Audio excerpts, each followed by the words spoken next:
Yeah, we don't know. It's trying to do something. But at least it's a step off of, okay. Yeah.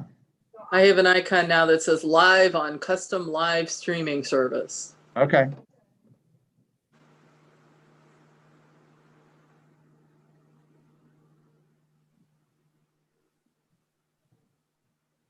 Can we connect with Dorothy?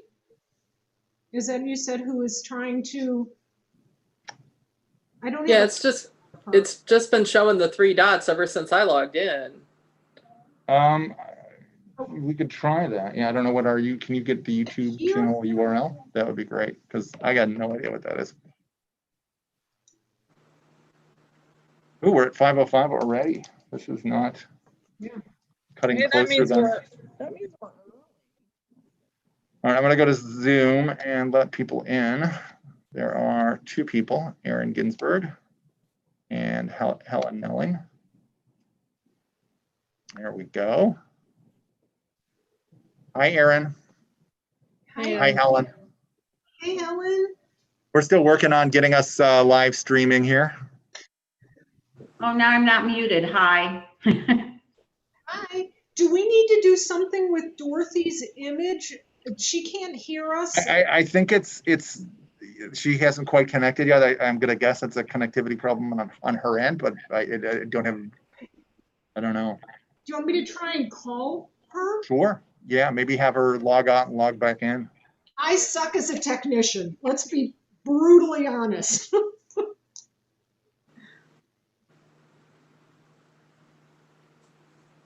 Joan, I have every faith in you.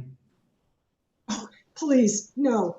I am the one person on my team's group of people that consistently has problems. So don't go to me for this stuff because seriously, that is not a good idea. And my husband is in the basement. He's who I rely on everything technological. He's tech support. Oh, geez, yeah. Yeah, he set my whole office up. My printer connected me to work. I'm good to go. I couldn't have done it without him. Yeah, would have been really bad. Oh, and what are you looking at? I'd be working in the office instead of at home. Buddy, what?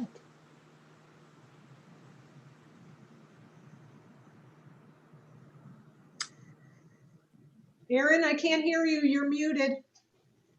Unmute yourself. Admin is entering the room. Can you hear me now? Yep. Okay, I miss seeing you guys. It's good to see you.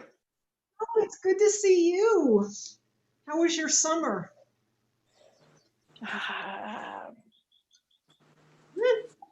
Yeah. Circumscribed? Yes, that's a good word for it.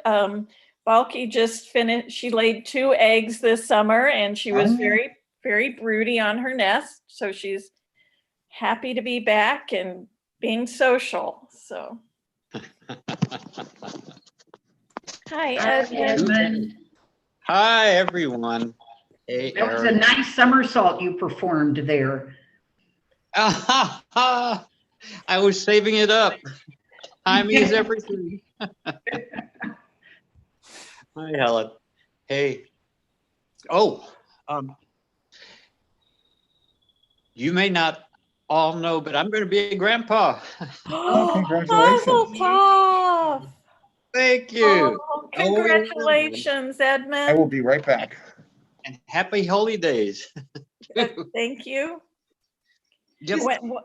When did the baby arrive, or is it coming? April of next year, April 21 is the expected. Springtime baby. Yeah, that's right. Springtime. Oh, yeah. Golly. It's right around the corner. We've gotten summer past us. Now we work on fall, autumn. Right.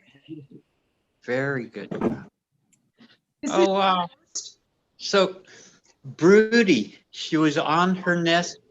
Broody. I like the use of the word broody there. Yeah, she didn't want to come off her nest. I would try to get her off and she'd swat me with her wings. She was like, no, I need to be here on my eggs. So. Wow. And what happened? Well, since there is no male pigeon around, she eventually got tired of sitting on the eggs and we're good now. Yeah. Oh. Where do the eggs go? No, we are live. I don't know how the YouTube is working, but it is, and I couldn't find it. But Kara, I was texting Kara, and I know.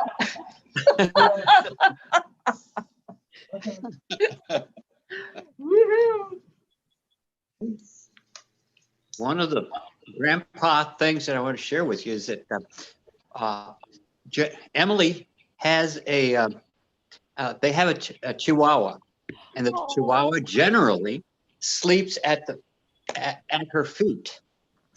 Well, as pretty much when Emily found out that she was pregnant, Kevin the Chihuahua started sleeping on her belly.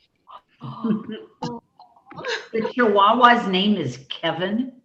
Kevin with a Y. Heavy. Is this your first grandchild? Oh yeah.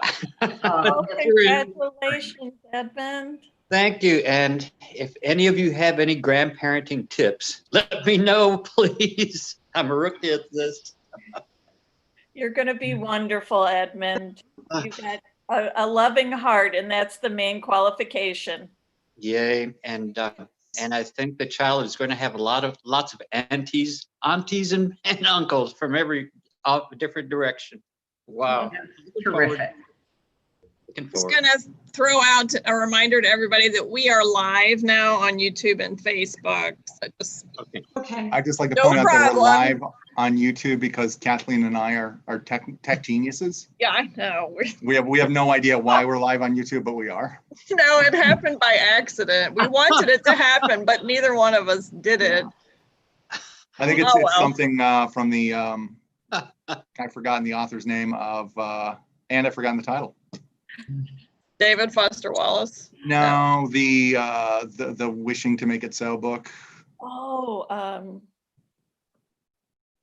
One word title over in 158.1. right. I'm picturing the cover too. Yeah. The something.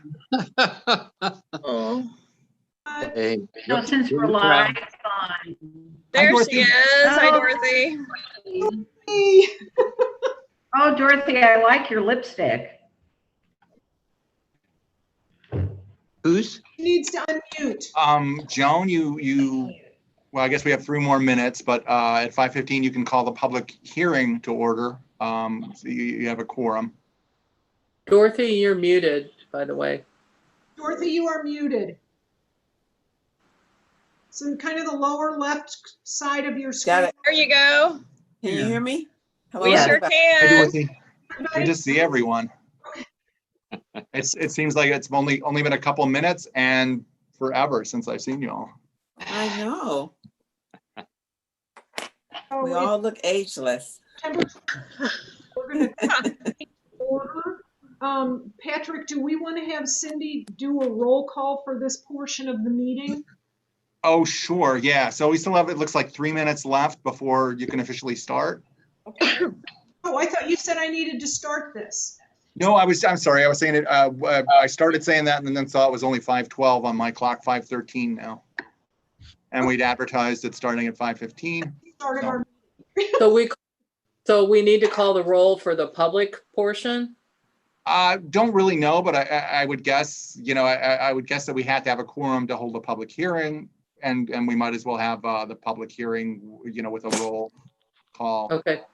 So Joan and I had met. Do you want to explain how the procedure? Do you want me to explain it? It doesn't matter. I can do it. At the end of last year, on our last meeting, Cindy suggested, and I think it's a good suggestion, that somebody call roll instead of all of us stepping over each other trying to get our name in so that we could have it on the record who attended the meeting. So the plan is that for the roll call for attendance, Cindy is going to make a roll call for everybody. We've just decided alphabetically or however she wants to do it. And then she'd be able to have the record of who attended the meeting. And then during a meeting, should we have to go to closed session or should we have to do something that requires a vote, then Erin, as our secretary, is going to make the roll call during the meeting so that everybody's yes or no accurately gets recorded. So that, because in these Zoom meetings, it's too hard to tell who's sitting at what table, and we just trip over each other. So after a conversation with Patrick and after the last meeting at the end of last year, we think we're going to try that and see if it works for us to be able to get a roll call that way. And I'm about to admit Councilmember Clay. Hello. Hello. Oh, Welcome, Hello. Councilmember Clay, our new Welcome. board liaison. to meet, yep, everybody meet our new council liaison. This is Councilmember Clay. This is our board. Hi. Hello, pleasure to meet you virtually. Wish we could be together, but such is the way of things these days. yeah. We look forward to having you with us. And Thank you. welcome aboard. Yes, welcome. Thank And Jerry Lander is entering the room. All right, we're gonna, Patrick, is the book The Power of Now or Be Here Now or something? No, it's like the Secret. Is it The Secret? secret. That's it. That's it. That's it. We just thought about it hard enough. Yeah. We were saying that we somehow got this live streaming on YouTube without knowing what we were doing. And we figured it was just us wishing hard enough that it worked. Magical thinking. Right. And Gerald, and I had it set for everyone to mute as they came into the room, just because it was the public hearing. And here's our newest board member, Michael Hart. Wow. Michael, where are you? Here he comes. Jerry. There he is. Oh, Hi there, Michael. Hello, Michael. Where are you? Welcome. I think I've got you. Welcome. and then Joan, we're at 5:16. So before the board meeting, if we want to start, I guess call the hearing to order. Does I'm assuming a hearing needs to be called to order, council member Clay? Yes, that's correct. Okay, so it is September 23rd. We're going to call the public hearing to order. And Cindy is going to do a roll call for us so she can get on record who is attending. And for those of you who don't know, Cindy's going to pop in here and take the roll if you've not met her. Hello. Mr. Costa, Present. Ms. Davis, Present. Ms. Ginsburg, Here. Ms. Greco-Cohen, Here. Mr. Hart, Here. Ms. Johnson, Mr. Lander, Here. Ms. Nelling. Present. Okay. Then also present are council member Stacy Clay, library staff members Patrick Wall, Kathleen Gallagher, and Cindy Dykeman. Okay, so Patrick, for this part of the public hearing, this has to do with the resolution on the tax. Yes, this is a public hearing for the tax rate being set this year. On the official notification that went in the St. Louis County and has been posted by the city and by the library. It had said that all comments should be received by the city clerk no later than 12 p.m. the day of the meeting. We would, of course, accept comments later, but I did check with the city clerk and none had been received for this meeting. Okay, and you guys are monitoring whether or not any, because you said we're streaming out YouTube? We're streaming for the public to watch, and the Zoom login was also posted in the county and on all notices for the meeting. So the members of the public are free to join the meeting.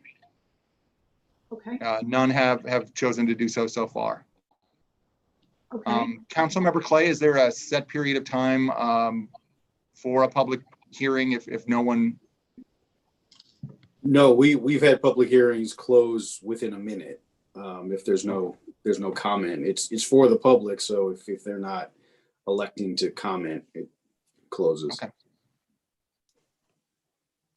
Okay. So, It's say 20 after, or how much, I mean, we can leave it open as long as you feel like we have the need to do that. Well, I think in this structure, the comments need to be submitted beforehand. So if there are no comments, that is effectively the hearing. In normal circumstances, of course, we would be in person, and citizens would have the opportunity to come up to the lectern and, comment if they wish to. But if they were even in that situation, if there were no comment, you just close the public hearing. Okay. Then I'm going to go ahead and close the public hearing. It's 5:20. We're good? So you guys, I guess, technically do whatever you have to do to close that public hearing, and then we will start the regular library board meeting.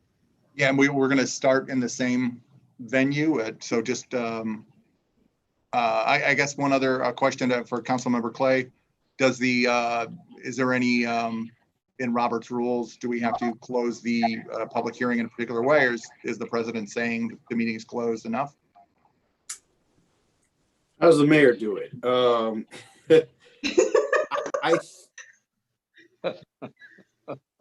I think it's generally, so in a council meeting, the public hearing sits inside a council meeting. So it's open, closed, and then the council meeting just continues. I think in this, you may want to formally adjourn it, I think, just to be safe. So I would formally adjourn with a vote, and then I think it is officially closed at that point, and then you could go into your meeting. Okay, so we will formally adjourn the public meeting, and Cindy, if you could do another vote for. Well, I think you would need a motion in a second then, Joan. Oh, Yeah. you need a motion? Okay, I so move. I move we adjourn the meeting. I second. all in favor? Aye. Okay, so does she have to take the attendance again that we've all decided to close the meeting? No. I don't think a roll call I don't vote think you do. is necessary. I think you can just adjourn via voice vote. Okay. Yeah, I don't think that process hurts you. It may not have been necessary, but I don't think it hurts you to formally adjourn. Yeah, I think the only other thing we'll need a roll call vote for is the resolution itself, just to be safe. Yeah. Couldn't Cindy just put in the minutes that all members who were present during the public meeting were also present after the public hearing was closed? Okay. We don't do too many of these, so sometimes Robert's rules of order sort of get questioned at times. And let me ask this question. So a lot of it is, how was this posted? Was this posted as I just got the link, and so forgive me, I didn't really look deeply into it. Was this posted as a separate meeting, or was it posted as a No, it was posted as a public meeting / public hearing. Okay, so if it was posted separately and distinctly, then it needed to be opened. Whatever happened needed to happen, then it needed to be formally closed. And so then you would move into the next thing. I believe that's how, if it was posted that way. Okay. Okay. I'll make some notes so that we remember this for the next time. Okay.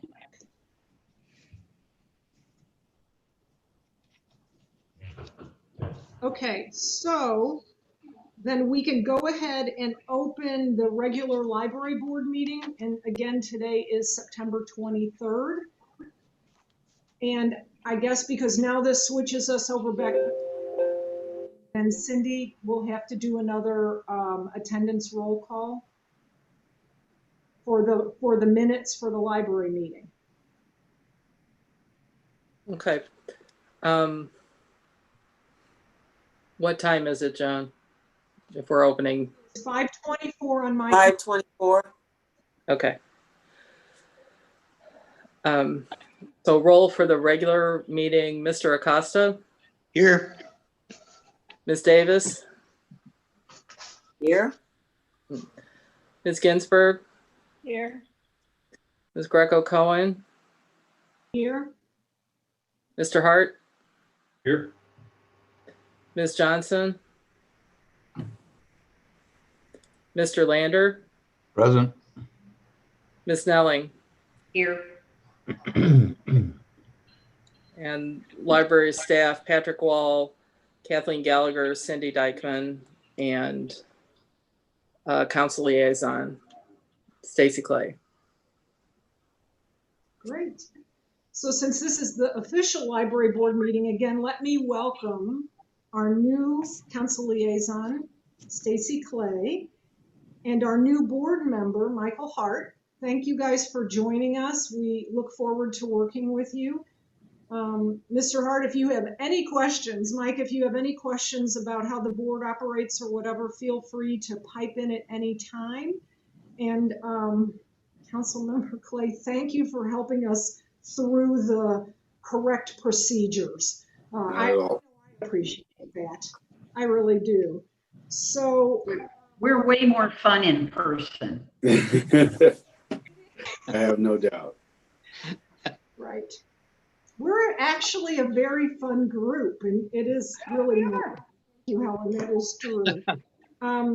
Our first item is the minutes. Did everybody get a chance to look through the mailing that Patrick sent that has the minutes on it? Yep. Yes. I would like to move that we approve the minutes as submitted. I will second that. You don't all in favor? Aye. Aye. And Patrick, I noticed that the second item was the public hearing, but we've already done that, so we can move on to correspondence. Yes, there was no correspondence of note. I think we received a nice card, but it was addressed to Krista, so we passed that on to her. That's our former assistant director, who is now the director of the Kirkwood Public Library. I'll see her I'll see her, and I'll tell her the next time the food truck shows up the street that she got a lovely card at the library. So this is where the council liaison gives his report. All right. Well, thank you, everyone. Pleasure to be the liaison to the library board. I have a couple of items to share with you this evening. First, as you may have heard, there is a street renaming task force that has been put together. Each council person got one appointment to this task force, designed to do the work, and the work is of looking at our streets that may have a shall we say a conflicted history associated with the name. Jackson Street and School, frankly, being the most notable of those, but it's a look at some of our streets that may have a more conflicted history, and looking at renaming those streets or doing something differently with the names of those streets that may be more reflective of our community and our values. So they are setting about that work. Should we thought it might end, their work might begin and conclude within the confines of 2020. I'm not sure if that's going to happen at this point, but it is designed to be a task force. So their assignment is limited, their scope is narrow. They're just looking at streets, and then they'll come to the council with recommendations. So that, I believe, is underway. Let me give an update on the Olive and 170 project. Moving slowly, but moving. Several legal things needed to take place. Most significantly is the condemnation of some commercial properties along the north and south of Olive towards very close to 170. That process is moving through the courts now. So we actually, for courts, especially in this circumstance of COVID, it's moving fairly quickly. It's candidly a lot more paperwork than anything else. So we are moving forward with those proceedings. So we may get a bit of an update on our next council meeting, which is on Monday, the 29th. So for folks who are aware, our next council meeting is Monday, the 29th. We do have a study session associated with that as well that begins at 5:30. So we may get a little bit of an update on Olive 170 then, but it's just the grinding of the legal process that is moving through at this point. And please stop me if you have questions on anything I'm saying. I talk kind of fast because I want you to get to the library board work and less of me talking. So, but please stop me if you want to double click on something. Finally, one of the big things that we're looking at is you may have been aware that University City set up a fund to support our small businesses. Businesses that have that sell tangible things. So not necessarily service-oriented business, but more, again, to businesses that sell something, food, jewelry, and the like, contribute to the economic development retail sales tax. And so that's a pool of money that serves a variety of economic development purposes. I won't go into all of them here, but the point is the city saw it appropriate to release some of those funds to help our small businesses during this extraordinary time of COVID. We had 2 rounds that had some very specific criteria associated with how you get the money. Mainly, you had to be a business that contributed in, and you got out of the EDRST what you put in.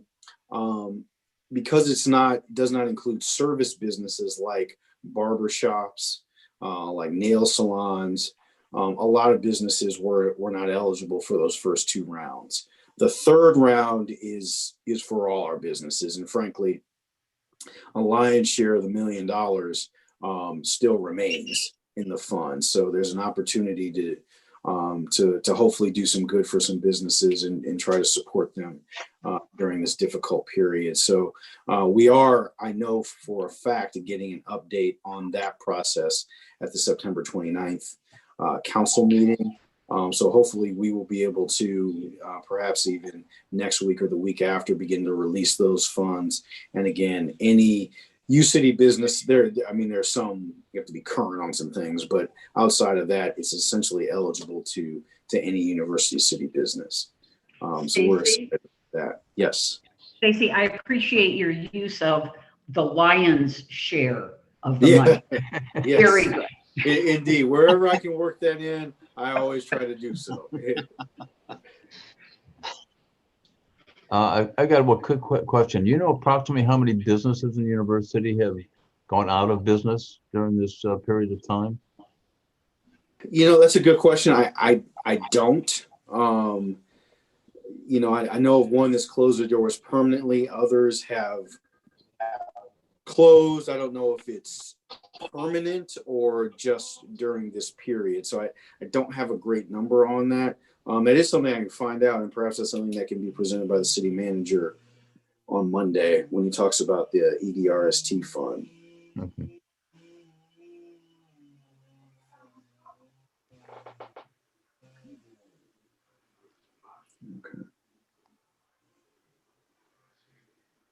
Well, thank you for the updates. Yes. Thank you. Anybody have any questions? Thank you. That's great. Librarians report. Okay, we have a number of items listed under the consent agenda. If anyone would like to pull those out and discuss those further. A lot of library issues, a lot of things happening over the last several months.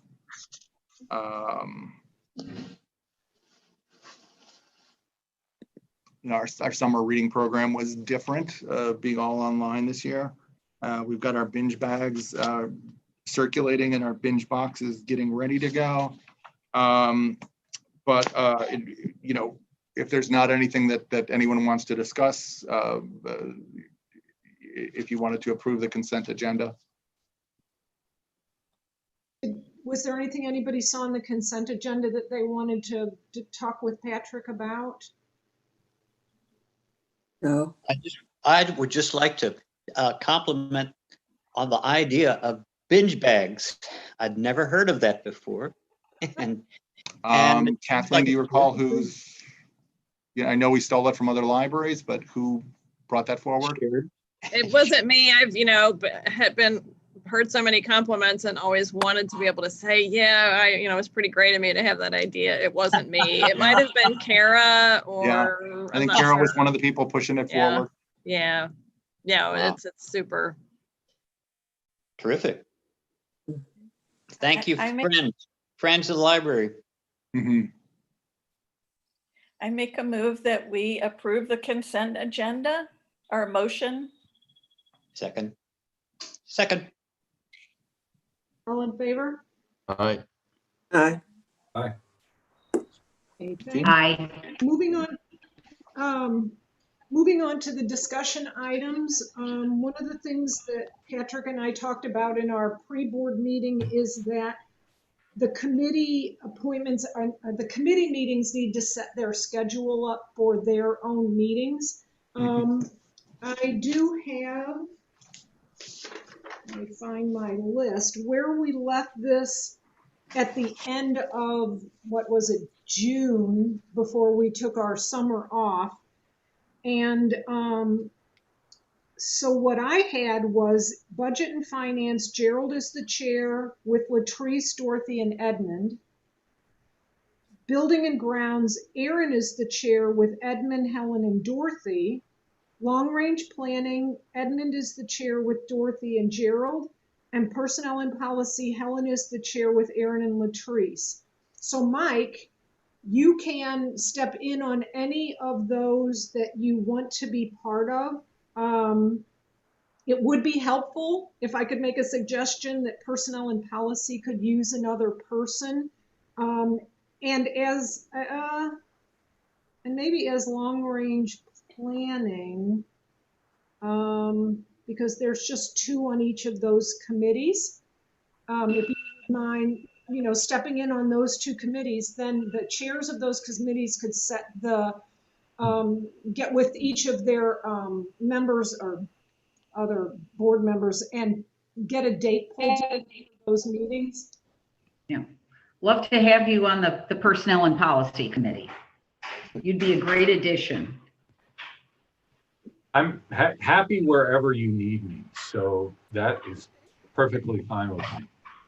All right. I've heard good things about that committee. The rumors are true. Oh, they are. They are. Except the thing about the state fair, that never happened. The good thing about Personnel and Policy with Helen is the chair is she has a background in human resources, so it really makes a difference that she gets the whole thing. We're going to add Mike. And they did some wonderful work on the superintendent's evaluation last fall, not last spring. I mean, that was very, very good. A lot of work, and we appreciate that. So one big agenda item is done. Yep. Thank you, Gerald. Okay, so we'll add Mike to those 2 committees, and then at some point you all need to connect with your with the chair of the committee and pick a date, set your meeting up, let Patrick know, let me know, and we'll get them on the calendar so that we can, because I think Patrick has issues from all of these committees that need to be addressed. May I ask a favor? Could someone send out a revised email list of the board members so that it'll be easy to contact them to set up a meeting? Excellent idea. Thank you. And this might be a good Yes, time we'll do to that. mention, if you don't mind, Joan. Sunshine Law requires that, we would release, that a board or commission would release the contact information of all board members. We've had discussions in the past, as many of you remember, with our attorney, that the confidentiality statutes that pertain specifically to libraries sort of supersede that, and that we can only release the information that are given to us and, that the person allows us to release. Therefore, we've set up for many of the board members a first initial last name at ucitylibrary.org email address, and we give out the library's mailing address and the phone number. So Mr. Hart, I think I'd sent you a form in the packet, and I can resend that. If you can just let us know how you would like us to, what information you would be okay with us releasing. Okay. And we do occasionally get sunshine requests for that sort of thing. So we just, we're happy to release the library account and then just have that forwarded to your regular account and, and then use that for communication. And will our committee meetings, again, be virtual meetings for the fall? And I believe so. okay. Yeah, unless the committee wants to meet in person, we can do that with masks and social distancing if you would prefer. Okay. But we certainly can set up any of the meetings as virtual meetings. And Michael, to clarify, all the committee meetings are open to all the board members, any of the board members, whether you're on the committee or not. Mhm. Okay. Makes Thanks, sense. Andy. That's right. Yeah, and the way they work is the chair hosts the meeting. They go over whatever Patrick needs to address for each of those committees. And then at the next board meeting after your committee meeting, the chair presents whatever it is that you guys decided on at the meeting for the board to either vote on or just to be informed of. So if you guys could work on getting those dates together, that would be great. Patrick, is there anything else on these committees that you need? No, Edmund had wanted to get going with a long-range planning meeting soon. Edmund, I had talked briefly with the representative from the group who'd done or is currently doing the city's long-range planning, strategic planning. The city Gathering stuff for them right now, just to see if we can get a bid from them, and then a couple other companies to see if the committee and the board wants to go that route. Very good. Thank you. I'll be in touch with you this week. Thank you. Upcoming week. So the next discussion item then we have is the building. Yes, so we met with, talked with Ty Ohl from the shelving company, whose name escapes me at the moment, though it's in the, anyway, Bradford Systems. And, we told them we were good to go ahead with the proposal they had given us before about the high density shelving in the basement, which is going to be our first step. It'll allow us to move parts of the collection in and out of there as construction goes on. When we met with Bond a couple days later, they raised some possible problems. Their engineers thought that in order to do the full 7-tier unit that we were interested in, that it would require quite a bit of an unreasonable amount, I think, of support on the floor where a 5-tier system would not. So we met again with Ty Ohl and one of his people, and they are going to meet with Bond's building engineers, and we'll see how they come out. It's possible we'll only be able to do the 5-tier shelf, which would take us down to around 18,000 items, down from in the high 30,000 items. But still, I think it'll work, and it should be less expensive. It won't be as good, but I think that's still got to be our first step. The entrance doors, as part of the COVID pandemic, our one door decided to become some sort of shock hazard. So we now have an exterior door that doesn't work. So I kind of think, with winter coming, we're going to have to work on replacing those. Bond is putting together a proposal for the entrance doors and and also the first floor bathrooms, which, are high on everybody's list. The thing we hear about most frequently that needs to be replaced. None of these are action items that are ready to go. But we've asked Ty to have something for us for the October meeting in 2 weeks. And Bond is also trying to put something together for the board to look at. It should be the similar pricing to what they've given us in the, you would find on, sorry. In the packet on pages 33 to 36. But we'll see, how that shakes out. And it should be a proposal for doing both of those at the same time. I don't know if we'll be able to do the first floor restroom, while we're on site, but we'll see. Hopefully we'll have some more information by the October meeting on that. And then the other note was Frank Ollendorf from a task force put together by the Historic Preservation Commission to look at the buildings in the Civic Plaza district. They came by and they're recommending that when we're, as we're finishing up, that we plant more trees and make necessary repairs to the stone walls around the library's perimeter. Any information at all on all the major projects in our library renovation? All the things that we've seen with the electrical, the Yeah. heating, et I'm cetera. sorry, and I should have led off with that. So we also met with, talked with, from a distance, Martin Gafuri from Stiefel.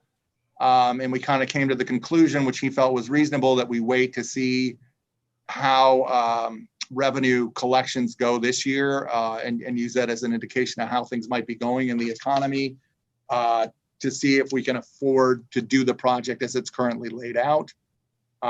We didn't want to, we'd heard so much as the pandemic went along about the possibility of evictions, foreclosures, leading to revenue not being there to collect. We didn't want to be in a position where we started the project and would immediately have to cut services because, that part of our budget would be impacted. So, by December of this year, January of next year, we'll see how collections are going compared to years past.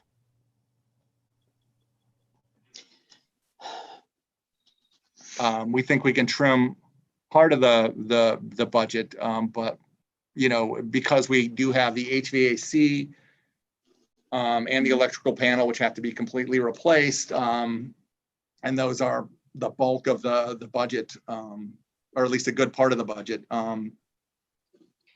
It's going to be, there's not too many things we can easily cut. Remind me whether we've already collected money from last year. We have somewhere over $500,000, that is more or less in reserve. That would be the first year's payment on the, had we borrowed the money on time. So we do have that, and from that we could go ahead and pay for these 3 smaller parts of the project. Hopefully borrow less and have some of the stuff done. And would it be easier to do some of those projects when there's very few patrons? I mean, with this COVID, whether we could go ahead and do some of those things that would be easier and less disruptive? Yeah, certainly a bit. I mean, we're not providing the services we normally provide. We don't have meetings going on. We don't have seating space, so people aren't coming in to do homework, do a project. So it is a little less disruptive, yeah. We can continue to do the curbside using the back door when they're doing the side door, and then just ask people to come around the other side of the building, unfortunately.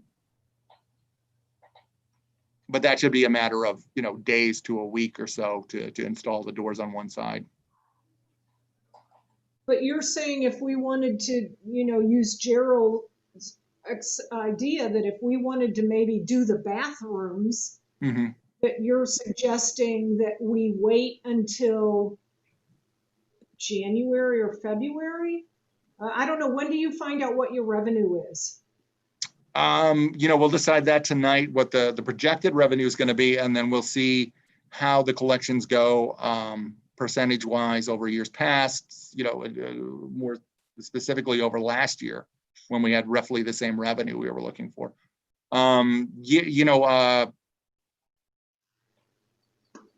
If we did go ahead and do the bathrooms, it would be a disruption. We'd have to move the computers a bit and rearrange some of the what we've got laid out there, but it would be easier to do that now than it would be when we were fully open, and would get us going,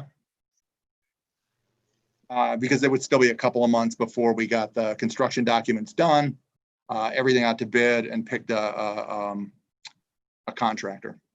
Are the bids ready? No, we'd stopped at the schematic design had just finished. We were at the point where the committees and then the board would approve the budget as it was, and then put together the construction documents. Great, thank you.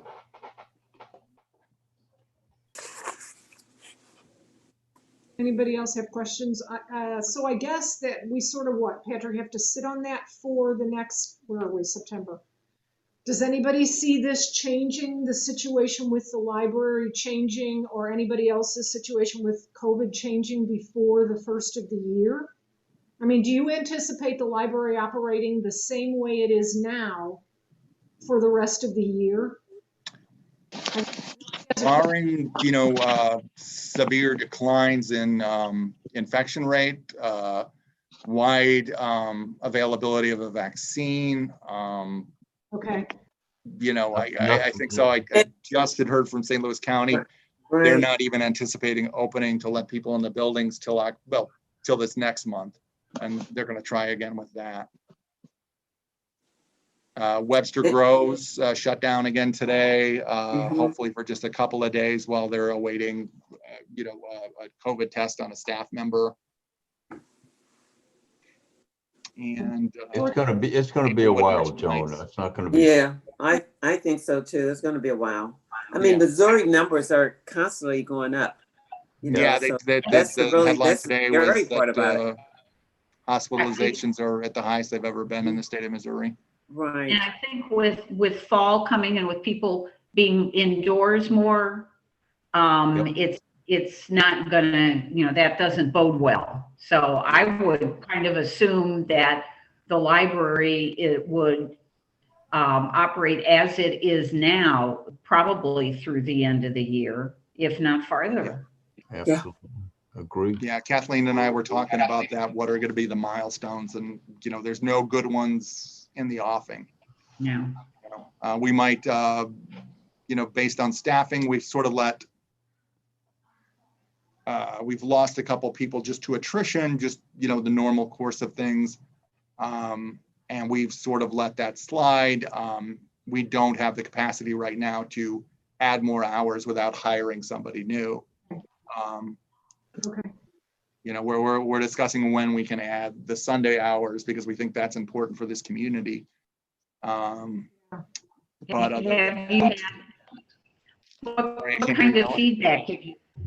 What kind of feedback have you had about the current hours, the curbside versus walking in? What do you hear from patrons? Mostly just positive things and gratitude that we're open. Occasionally someone who's unhappy that we can't provide the level of service they need right then. Totally understandable. But there's not a lot of alternatives. St. Louis City Library is open on a limited basis, and a couple of other libraries are starting to open, but Is there a clamor? I know that Sunday hours are important. Are you hearing that from patrons? I have not heard that. We're just assuming that that's there because that's always been there in the past.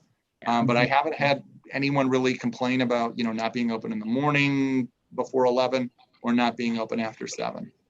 Kathleen, you've been here more, in the evenings. No, I haven't heard that. I mean, the Sunday thing does kind of surprise me, and yet no one has certainly approached me to ask about it. But no, I would say on the whole, it's the feedback is positive. Good. Patrick, you had in your information that Ferguson is hosting outside services if the weather Yes. permits. Yeah, they've been really innovative. They've set up a couple tents Right. outside, and they brought some computers outside when it's not raining. They have their notary set up outside, and I think they brought their fax and copying machines outside as well. So we went off of that. We have a tent outside now for people to use with Wi-Fi. They can check out a Chromebook, but mostly people have just been going out there to read. We let people take the magazines and newspapers outside. Kathleen and Dallas had moved our fax machine and scanner and copier out into the Delmar side foyer. So if you wanted to use it, you wouldn't even have to come into the library. You could just use it out there. And then we had a voter registration drive outside yesterday. Yeah. We're going to have another one on Saturday outside. HPES has been doing their health screenings outside. They set up a couple of tents. We've got a couple of tents we can set up, so we're hoping to keep doing that as much as possible. Oh, that's great, Patrick. You guys are doing. I say this week has been probably the busiest we've seen. Yes, I stopped by yesterday, not for voters registration, just to return some books or whatever. But just the way you all have it set up is very convenient, very inviting, and it's really no different than when you're going to pick up your food from curbside restaurants, so it's very, very, very convenient. So I think you guys. I have one little. So, not people are interested in. I have one little suggestion, especially now that there are fewer spaces for curbside. Could you add to those signs, if you're going in the library, please don't park here? Because there has been at times where I had to come back because because somebody who was not in their car was parked. Well, and I think the thing we couldn't quite figure out was the most convenient spots for curbside are also the handicapped accessible spots. Right, in close proximity. Right. So, yeah. And Helen, I would also say, please don't drive around. Please just park and tell us where you are, and we will come out and find you. Absolutely, absolutely. Yeah, and we had a couple of incidents early where people were pulling through the parking lot a little too fast, so we stopped having them across the parking lot. Yeah, so nobody gets killed. I think our oldest staff member is the most enthusiastic curbside deliverer. So. Well, curbside, I am under strict instructions not to go into buildings, and curbside has been just so wonderful, and I appreciate it so much. And then with the Friends Fund, we were able to replace two crucial pieces of equipment which failed us: our large format printer and our laminator. So we can make more signs now. I think that there have been some positives from the recent months' experience. The positives include the curbside services and also the outside services, the tent services that seems to have long run potential that we might be able to carry that out, because if people like to sit outside and read, we might respond to the patrons' preferences. Yeah. I like it. And another thing that went on sort of statewide is since a lot of people didn't want to take cash, I mean, far more libraries have gone to fine free like we had done. And right now we're not charging for printing. Wow. Just, we'll do up to $5 worth of printing for free, just so we don't have to handle the money, but also so that we know everybody's in sort of strained situations right now. Every little bit helps. Very nice. Yeah. Well, that's pretty much the building discussion that I had, unless the board had other ideas on that right now. Anybody else, any questions? I think we all know the situation we're in. Does anybody have any other questions about the building? At least where we are on it right now? Okay, so we're going to move on to our action items. And the first action item is the resolution on the 2020 tax rates, which Patrick sent to us. You should all have one of these.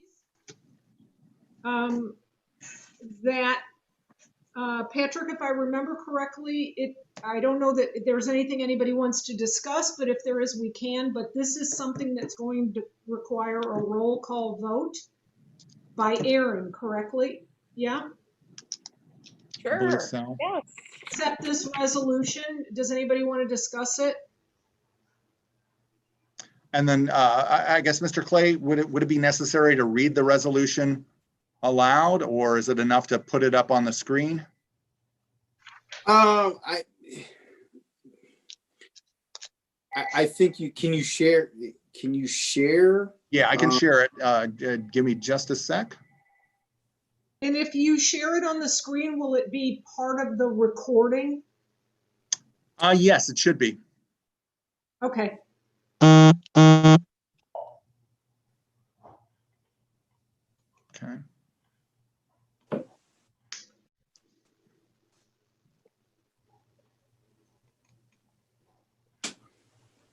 It is, of course, not loading. There we go.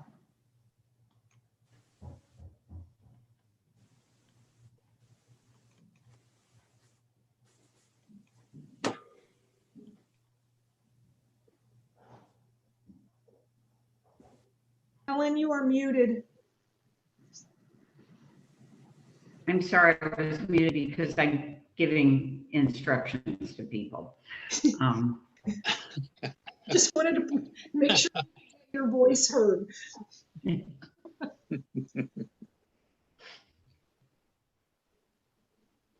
going to have to pull it up in a different manner here. The PDF's not opening. Be just a sec. I apologize.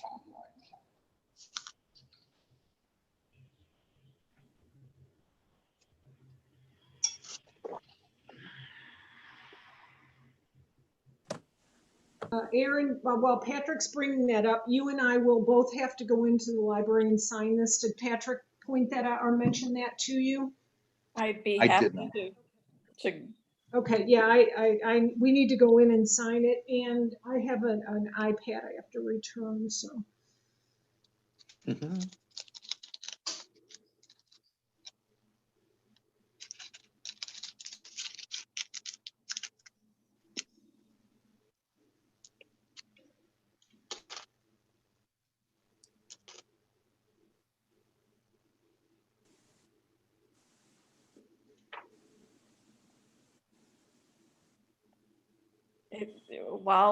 While we're waiting on this, I just wanted to commend Patrick and the staff again for going above and beyond with all of the challenges, COVID, the doors not working.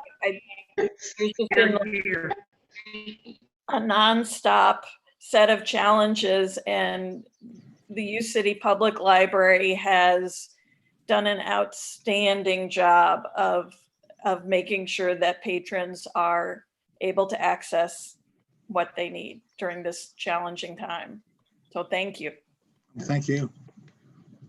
Yeah, My when emails. I talk to Patrick, I mean, the fact that people are coming in to use the computers, because nowadays you can't apply for a job if you don't have a computer. And so, the fact that people can come in and use those services, I think has made a huge difference, that we could keep the library open and not have to shut down like other libraries have. And that certainly goes to the staff's diligence. I've been to Yeah, the library. and Oops, that's not the one that's going to work. There it is. There's Yeah, something. that unfortunately that was the draft with no actual. I've been into the library several times in the last couple of weeks, and each time I've noticed nonstop cleaning. They're really, We really are a diligent cleaner about it. place than we used to be. It's pretty impressive how diligent and effective you are. You know, Yeah, it's that's been a real interesting. team effort. It is, and we've asked the staff to do it, and you would think that it would be difficult to, that there would be resistance, but they have really embraced that, and all credit to them. With some snarky comments, but a willingness to do it Well, anyway. No, I'm just. we filter those out. Yeah. No, I can truly, pinpoint a few. Me too. truly, if it were really a heavy lift every day in, day out to ask the staff to do that, it would be so difficult, and it's not. You know, we schedule it and they take it on. So Patrick, we can read this if you want us to. Okay. Yeah, it might have been quicker just to read it aloud. Love it. Yeah, it is not showing up. Okay. You ready? Here we go. Okay. Resolution number 2020-01, a resolution ordering the levy and fixing of the rate of property taxes to be collected in the University City Public Library District for the year 2020 to provide for general revenue. Whereas RSMO 67.110 requires political subdivisions such as the University City Public Library District to fix its ad valorem property tax rates not later than October 2nd for entry in the tax books. And 1 second, I need to turn the lights on. I can't see. Whereas the University City Public Library received the finalized assessed property valuations from St. Louis County on September 16th, 2020, and subsequently calculated the proposed tax rates. And whereas the University City Public Library District conducted a public hearing on the proposed tax rates on September 23rd, 2020, after due and proper notification in the St. Louis Countian, Missouri Lawyers Media, a newspaper of general circulation. Now therefore be it resolved by the Board of Trustees of the University City Public Library as follows. Section 1.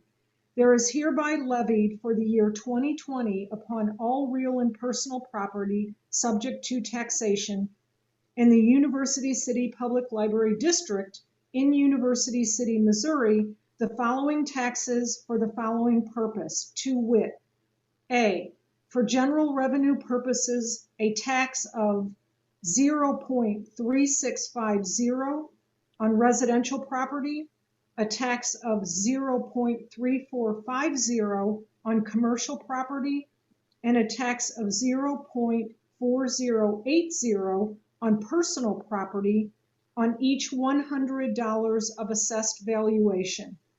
Section 2. The resolution shall take effect and be in force from and after its passage as provided by law.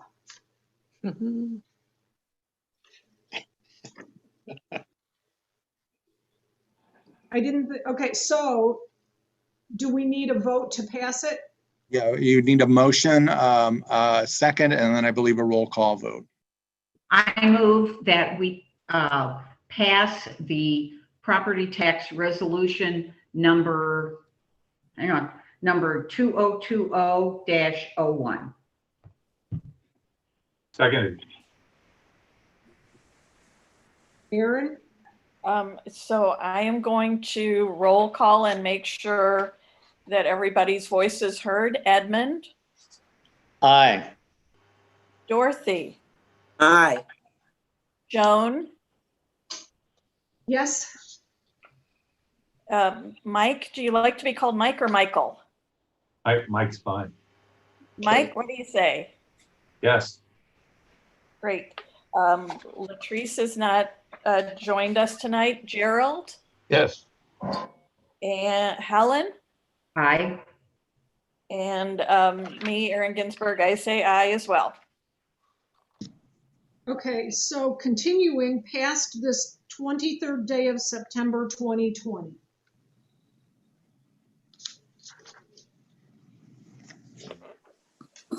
Okay, Great. And then, as Joan said, we'll just need the 2 signatures on that. We'll send that, and Keith Cole, Finance Director of UCity, will sign the pro forma and send that all in. all right, I'll get down there fairly quickly, and Aaron, when you can, go in, and we'll then Patrick can do what he needs to do.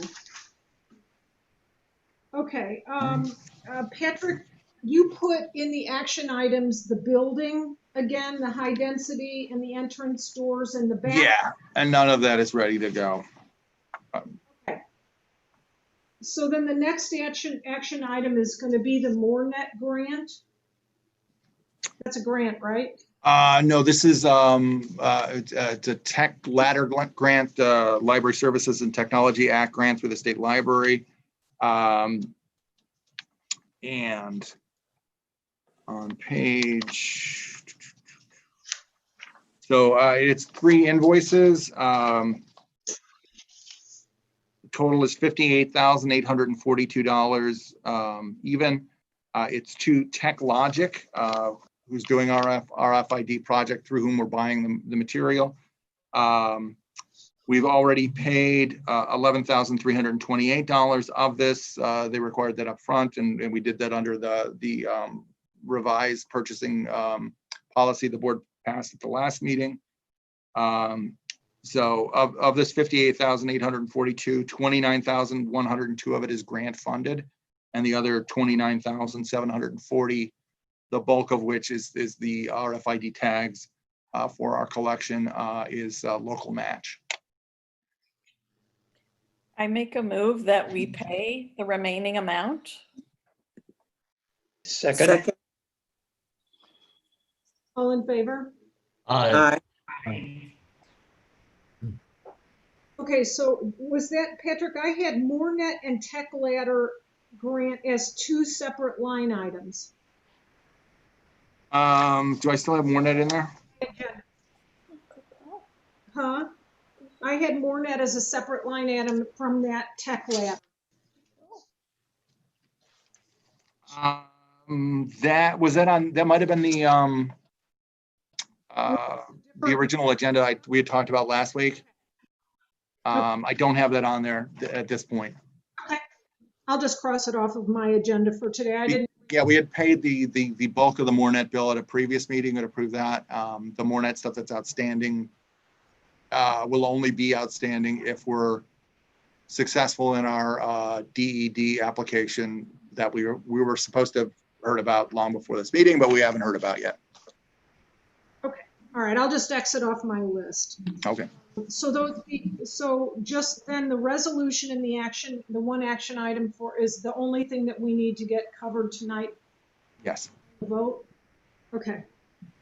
So President's report. So actually, I don't have anything, but Helen brought something up, and it made me make a note of this, and I think it's probably a good idea, especially since we have some new board members coming in, is if all of us could reply to Patrick with our, our current phone numbers, our current cell numbers, our current home addresses, and anything else that needs to be updated, because we have a roster. And although probably very little of it has changed, but maybe if your cell phone number changed, or I'm wondering if maybe me or Patrick needs to reach out to Latrice. I'm wondering if her email changed or her phone number changed since she didn't make today's meeting. So if everybody could just update Patrick with that information, then we could have a complete roster. I'm using the library's email, and I just get it forwarded to my AOL. but you guys can do it however you want to, but just make sure Patrick has your updated information so we can clean up and, you know, have a new roster. That's the only thing I have. And on the committee reports, I'm assuming since the committees haven't met, we don't have any reports, but you guys are going to get together and schedule your meetings. Correct. I would just say under the finance that Patrick's been very good about sending me the invoices, or most of them at least, so that I don't have to come into the building and see all these things. He's been emailing me these to look over. Normally I go in and see them before the board meeting. Do we want to included just a listing of pretty much everything we paid besides personnel in the packet. Okay. Do we want to go ahead and set up meetings with all of the committee meetings? Budget and finance, buildings and grounds, or I know we're probably not going to be coming in meeting, but long range planning and personnel and policy. Do we want to set a date? And do we want to, you know, we can meet over Teams if we can. Is that a possibility, Patrick? I would prefer to, I'll email my committee with a couple of different dates so that we can make sure that, you know, it's convenient after you've looked at your calendars, but I will do that forthwith. And if you would just include me on any discussions for dates so that we can get that on our calendar as well. Absolutely, you and Joan, yeah. Thank you. Okay. But I do need Michael's information before I can do that. And Joan, would you just remind me the finance committee, the people, so I can get that information to them? Yep. So on budget and finance, it's Latrice, Dorothy, and Edmund. Okay.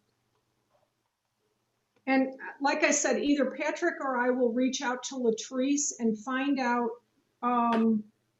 if there's a reason she isn't getting her notifications, or I think we have a cell for her. We'll find out what's going on there so that if you need to email her, she can be included in the appointed time for the meeting. And that's one of the reasons I want to get these emails cleaned up, because it's odd to me that we made this, but Latrice did not.